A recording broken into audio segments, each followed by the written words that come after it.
Halo Bright People, welcome back to Brighton YouTube channel. Kembali lagi bersama saya Anthony yang akan mengajak kalian jalan-jalan properti. Nah, hari ini sangat spesial karena Anthony berdiri di salah satu jalan utama protokol di Surabaya, yaitu Jalan Tunjungan, guys. Dan sekarang seperti yang kalian tahu, kita ada di depan Hotel Majapahit, salah satu hotel bintang 5 paling ikonik di Surabaya yang letaknya ada di Jalan Tunjungan. Nah, tapi bukan berarti di sini Anthony mau mereview Hotel Majapahit, tetapi Anthony mau mereview salah satu properti yang lokasinya ada di dekat Hotel Majapahit. Nggak usah berlama-lama, kita langsung lihat properti yang super keren dan prestisius ini.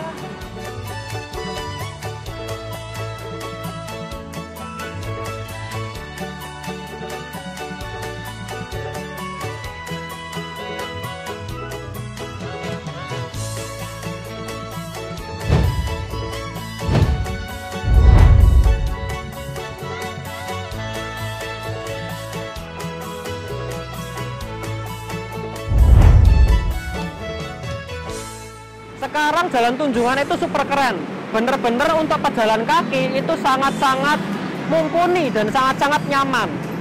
Nah, sekarang semua sudah dipugar oleh Bu Risma sehingga sangat nyaman, enak untuk berjalan kaki. Bahkan kalau malam hari banyak orang itu foto-foto di sini, guys. Dan salah satu ciri khas kalau kita sedang ada di Jalan Tunjungan adalah kita bisa lihat bangunan-bangunannya yang desainnya masih kuno. Jadi seperti cagar budaya, karena memang dari pemerintah itu tidak boleh dirubah wajahnya, karena memang sebagai peninggalan zaman dulu yang masih dipertahankan sampai sekarang. Nah, sekarang kita udah mau sampai di lokasi propertinya, guys. Tapi ada satu hal yang bikin Anthony itu bener-bener keren menurut saya. Kenapa? Karena kita bisa lihat di atas ada tulisan Ano, kemudian 1912. Jujur Anthony tidak mendapat informasi mengenai siapa itu Ano, tapi bisa ditunjukkan di sana bahwa bangunan ini sudah ada sejak 1912, guys. Jadi tua banget gitu ya. Bahkan kalian yang nonton pun mungkin mangkong Anda pun tidak setua itu gitu ya. Jadi yuk kita lihat dalamnya seperti apa. Nah, Bright People, ini adalah lahan yang masih kosong di belakang yang tentunya masih bisa dibangun. Dibangun apapun bebas kali ya, mungkin bisa apartemen, gedung, perkantoran dan segala macam.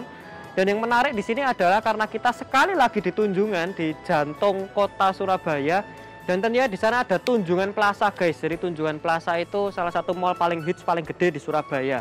Bayangkan kalian punya hunian di sini, punya lahan di sini, dan ke Tunjungan Plaza tinggal jalan doang gitu ya. Dan di sana masih ada gedung pencakar langit lainnya. Di sana ada Hotel JW Marriott, salah satu hotel bintang 5 juga di Surabaya. Kemudian di sana juga ada gedung Bank Ekonomi. Nah, di sana juga ada bangunan yang belum selesai, guys. Siapa tahu kalian mau beli juga akan dibangun semua gitu ya. Nah, ini adalah sekilas lahan yang masih sangat luas untuk dikembangkan lagi.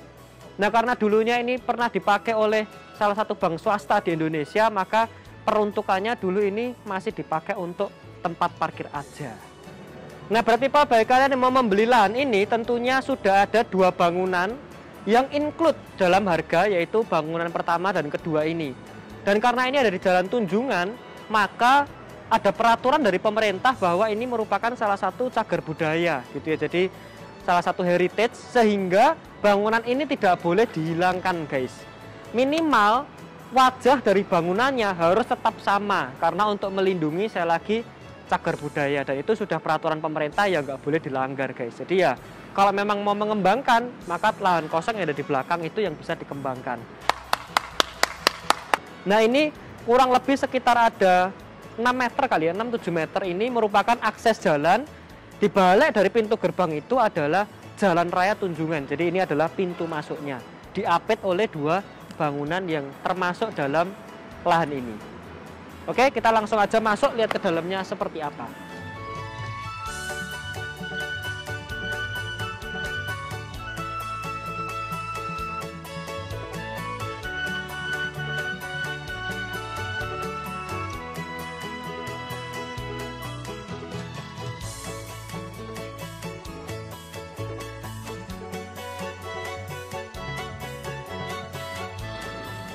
Oke, Bright People, akhirnya setelah kita panas-panas di luar gitu ya, Akhirnya kita di tempat yang dingin, dan ini sekilas kita bisa lihat interiornya ya.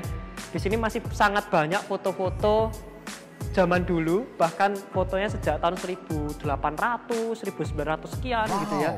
Menunjukkan bahwa memang ini benar-benar heritage banget, vintage banget ya, sudah sejak zaman dulu kala.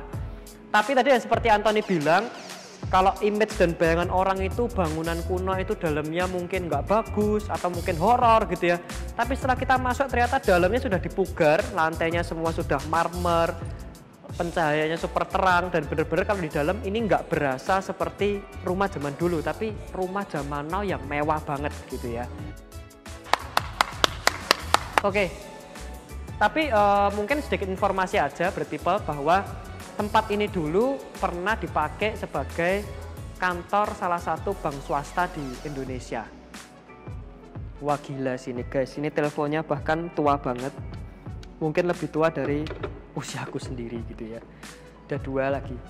Barang kuno nih guys, kalau dijual mungkin mahal. Dan juga bangunan ini terdiri dari 3 lantai. Kita coba lihat lantai kedua dan 3-nya seperti apa.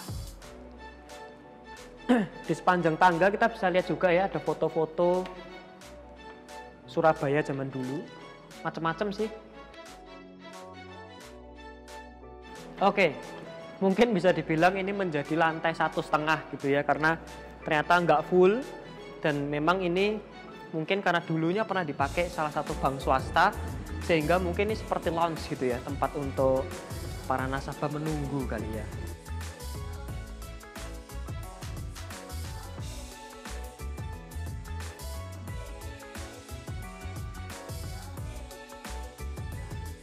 Jadi nggak terlalu banyak bisa kita lihat di lantai ini. Kita coba langsung lihat ke lantai yang ketiga mungkin, atau kedua lah ya. Oke.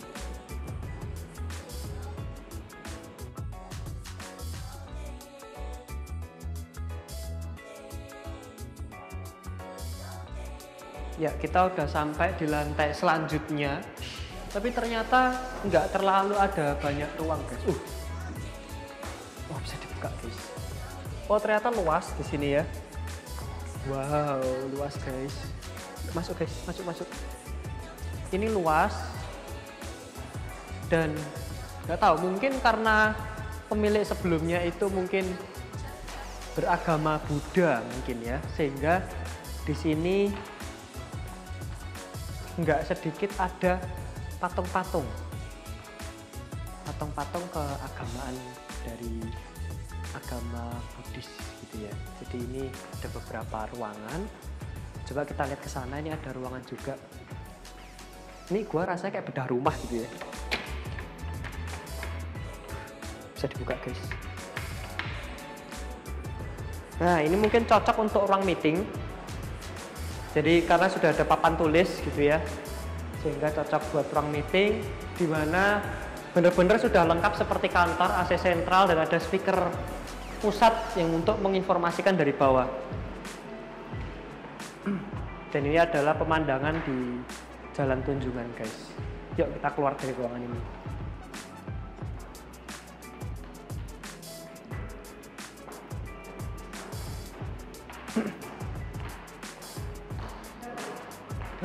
Gak tahu. Bentar.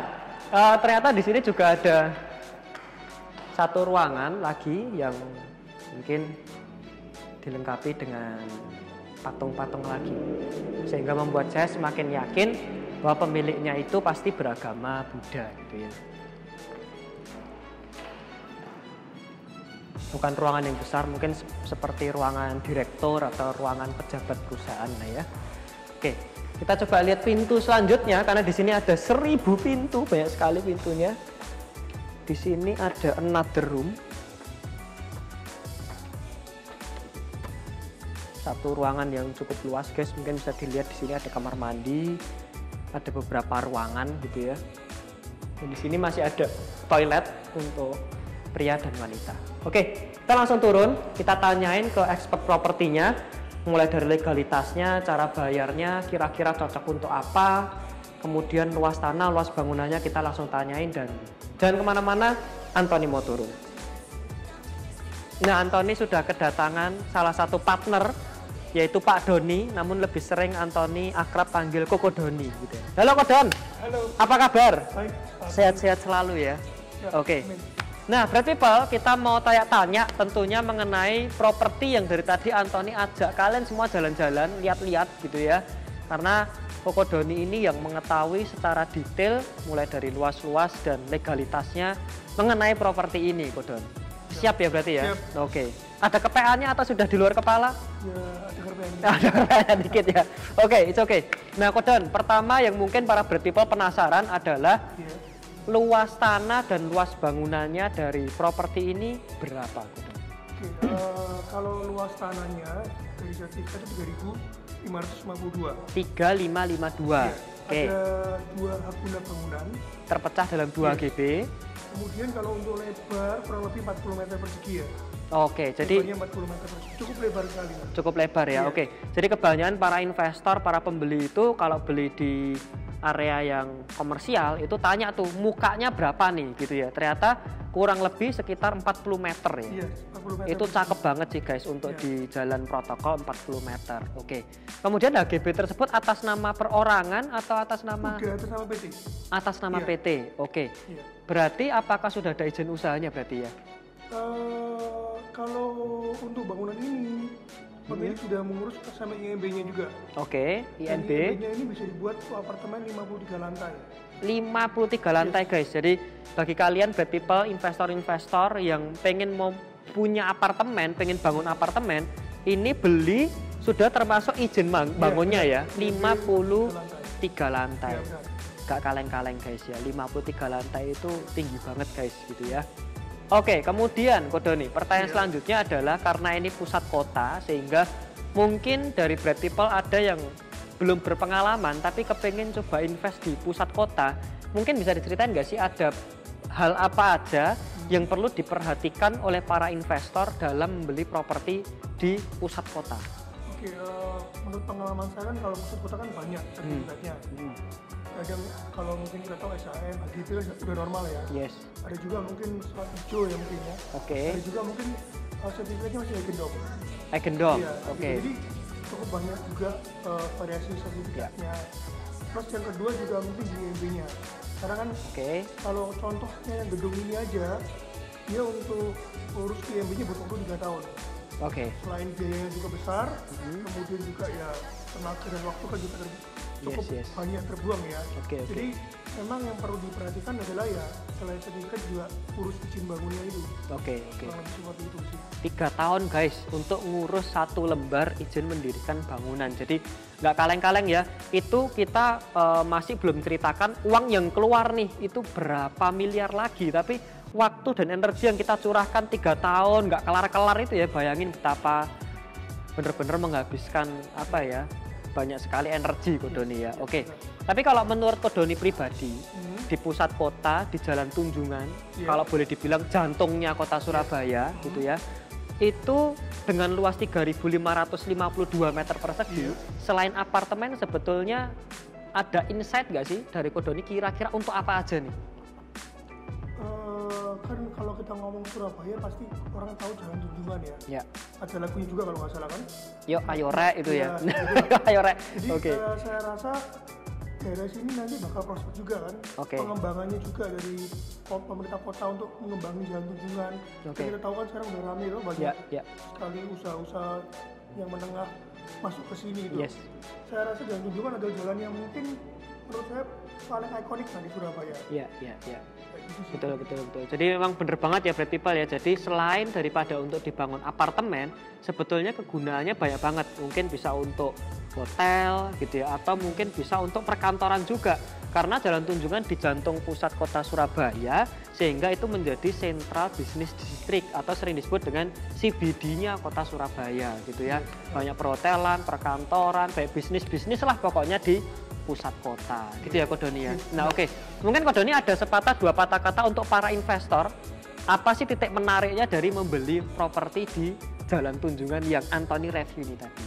Oke Ron, jadi jawab pertanyaan tadi Ron. Jadi pertama mungkin kalau Antoni perlu tahu, pusat kota ini yang tanahnya luas besar itu jarang sekali. Oke. Yang pertama. Ini luasnya 3.352. 3.500. 3.552. Oke. Itu plus kemudian itu juga udah dapat IND 53 lantai. Yes. Jadi kalau para investor, para developer mau bangun udah siap. Bayangin ngurusnya lama, kalau mereka beli langsung mereka bisa bangun. Ya, itu istilahnya beli waktu lah ya. Oke, beli waktu. Menariknya adalah mereka beli pertama tanah besar itu jarang sekali di kota. Kedua yang udah ada izinnya juga jarang ada. Jarang ada, betul. Nah, nggak sembarang orang bisa ngurus izinnya nih bahkan gitu ya. Betul. Jadi People. Sebentar, Kodoni. Oke. Dari tadi kita belum membahas mengenai berapa duit yang harus kita keluarkan untuk meminang properti super keren yang ada di pusat kota ini. Kodoni mungkin mau nyampein harganya? Yang pasti 2,000 years later. ada deh. Waduh, jadi rahasia ya guys ya, karena properti yang keren itu tentunya harganya nggak kaleng-kaleng gitu ya. Jadi kalau kalian tahu sekalian ya, namanya mobil mewah sekalipun itu harganya nggak diekspos. Gitu. Jadi bagi kalian yang penasaran harganya berapa tentang properti ini, tentunya gampang banget caranya, yaitu dengan kontak agent Brayton kenalan Anda, atau mungkin bisa DM Instagram kita di brayton.realestate, atau mungkin bisa komen di bawah di channel YouTube kita gitu ya. Jadi itu adalah informasi mengenai properti yang super keren di tengah kota.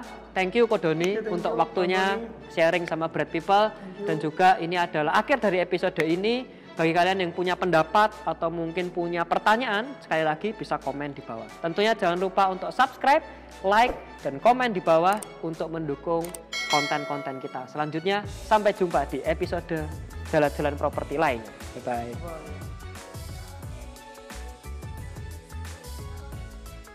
Terima kasih sudah menonton video ini, semoga bermanfaat dan menginspirasi. Jangan lupa juga untuk klik subscribe ya, karena subscribe itu gratis. Dan jangan lupa juga untuk kasih like dan kasih komen kamu di bawah ini ya, karena komen kamu membuat kami untuk terus termotivasi membuat konten-konten yang menarik. Sampai jumpa di episode selanjutnya.